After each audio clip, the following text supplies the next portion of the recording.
అందరికి నమస్కారం అండి. సివిల్ సప్లైస్ డిపార్ట్మెంట్ నుంచి తూర్పుగోదావరి జిల్లాలో ప్రత్యేకంగా కాకినాడ ప్రాంతంలో నిన్నటి నుంచి జరుగుతున్న అనేక తనిఖీల్లో భాగంగా ఉదయం నేను ప్రెస్ మీట్లో మీ అందరికి వివరించాను. దాదాపు 7,615 మెట్రిక్ టన్నులు నిన్న సీజ్ చేయడం జరిగింది. ఈరోజు యాంకరేజ్ పోర్ట్లో కూడా వీళ్ళు ఇదే విధంగా దుర్మార్గంగా వీళ్ళు పేద ప్రజల పొట్ట కొట్టేసి బియ్యాన్ని ఎగుమతి చేసి ఆఫ్రికన్ దేశాలకి చాలా దారుణంగా మన దేశానికి కూడా చెడ్డ పేరు తీసుకొస్తున్నారు. ఎంత అక్రమంగా అన్యాయంగా చేస్తున్నారంటే అటువంటి బియ్యం సరఫరా చేసి పేద దేశాల్లో అక్కడ భారీ అవినీతికి పాల్పడి వీళ్ళు ఈ విధంగా ఇక్కడి నుంచి ఎక్స్పోర్ట్ చేస్తుంటే వెళ్తే ఈరోజు యాంకరేజ్ పోర్ట్లో నేనే ఆశ్చర్యపోయాను. మొట్టమొదటిసారి నేను ఇక్కడికి వస్తున్నాను, విన్నాను ఇన్ని సంవత్సరాల నుంచి యాంకరేజ్ పోర్ట్ గురించి, ఏ విధంగా ఈ ద్వారంపూడి కుటుంబం మొత్తం కాకినాడ పోర్ట్ని కబ్జా చేసి అడ్డాగా చేసి యాంకరేజ్ పోర్ట్ని ఉపయోగిస్తున్నారనేది పుంకాలుగా మనం మీడియా సోదరుల ద్వారా చదువుతూనే ఉన్నాం, చూస్తూనే ఉన్నాం.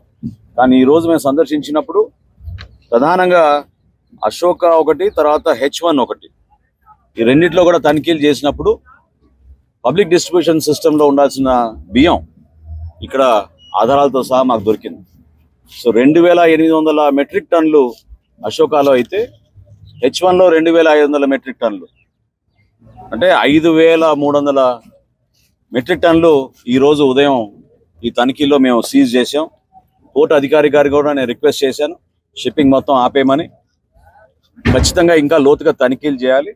జాయింట్ కలెక్టర్ గారు, MD గారు ఒక టీం ఫామ్ చేసి మిగతా గోడౌన్స్ ఏవైతే పోర్ట్ ఏరియాలో ఉన్నాయో వాటన్నింటినీ కూడా తనిఖీ చేసి మేము అనుకునే విధంగానే పారదర్శకంగా నిజాయితీగా పేద ప్రజల సొమ్ము, మన దేశానికి సంబంధించిన సొమ్ము వీళ్ళ అవినీతి కోసం ఉపయోగించుకోవడం అనేది మేము ఇంకా జరగనివ్వం.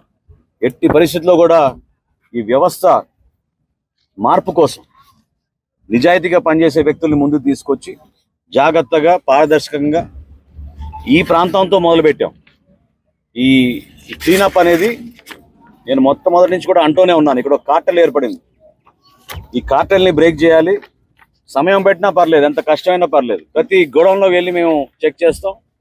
PDS రైస్ ఎక్కడైతే పేద ప్రజల కోసం డిస్ట్రిబ్యూషన్ కోసం రాష్ట్ర ప్రభుత్వం నుంచి ఇంత ఖర్చు చేసి మేము వెచ్చించి క్షేత్రస్థాయిలో అందిస్తున్నామో కార్డుదారులకి లబ్ధి కలగడం లేదు, అక్కడ రైతుకి అన్యాయం జరుగుతోంది.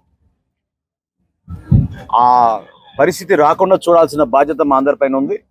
ఖచ్చితంగా నెక్స్ట్ ట్రిప్లో నేను వచ్చేటప్పటికి ఈ ఏరియా మొత్తం క్లీనప్ చేసి యాంకరేజ్ పోర్ట్ కూడా డైరెక్ట్గా వెళ్ళి సందర్శించి ఇంకా తీసుకోవాల్సిన సమాచారం తీసుకుంటున్నాం. పోర్ట్ అధికారులు కూడా కొంచెం అప్రమత్తం అవ్వాల్సిన అవసరం ఉంది. ఎందుకంటే ఎవరు ఏం తీసుకొచ్చి స్టాక్ చేశారో మాకు సంబంధం లేదనే విధంగా వాళ్ళు మాట్లాడుతుంటే అది మేము ఊరుకోవాలి. అందరం బాధ్యత తీసుకోవాల్సిందే. సో అధికార యంత్రాంగం అంటే అందరం సమిష్టిగా ప్రభుత్వం నుంచి ప్రతి డిపార్ట్మెంట్ కూడా దీంట్లో బాధ్యత తీసుకోవాలి. ఎట్టి పరిస్థితుల్లో కూడా ఈ క్లీనప్ జరిగేటట్టు ఈ ప్రాంతానికి మరొకసారి ప్రజలు ఏ విధంగా ఆశించారో ఒక మంచి ప్రభుత్వం, మంచి పరిపాలన తీసుకొచ్చే విధంగా మేము అందరం కూడా కష్టపడి ముందుకెళ్తాం.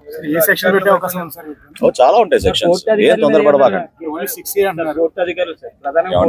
నేను నిన్న కూడా చెప్పాను, మీరు సరిగా వినపోతే ఎట్లా. 6A అనేది డిపార్ట్మెంట్ నుంచి లీగల్ మెట్రాలజీ విభాగం ఉంటుంది, దాంట్లో కేసెస్ ఉంటాయి.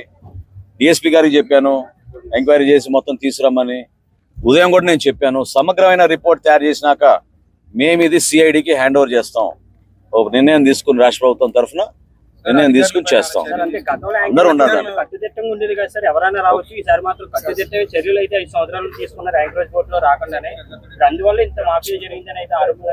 ఉండొచ్చు, వాస్తవం ఉండొచ్చు, వాస్తవాలు ఉండొచ్చు,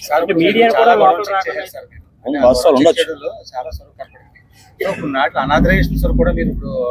ఖచ్చితంగా కదండి. ఈరోజు ఉదయమే మీకు 5,300 మెట్రిక్ టన్నులు దొరికింది.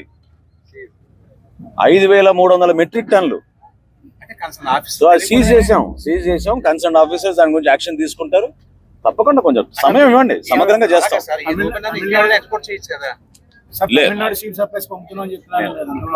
అది వాస్తవం, అది వాస్తవం, ఏం పర్లేదు. వాళ్ళు చెప్పాల్సిన చెప్పలేని ఉంటే కరెస్పాండెన్స్ చూపించమనండి. స్టాక్ రిజిస్టర్స్ అన్ని సీజ్ చేసాం.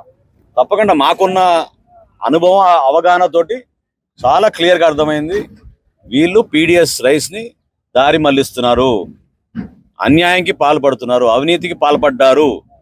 100% వీళ్ళపైన క్రిమినల్ కేసెస్ పెట్టి ముందుకెళ్తాం.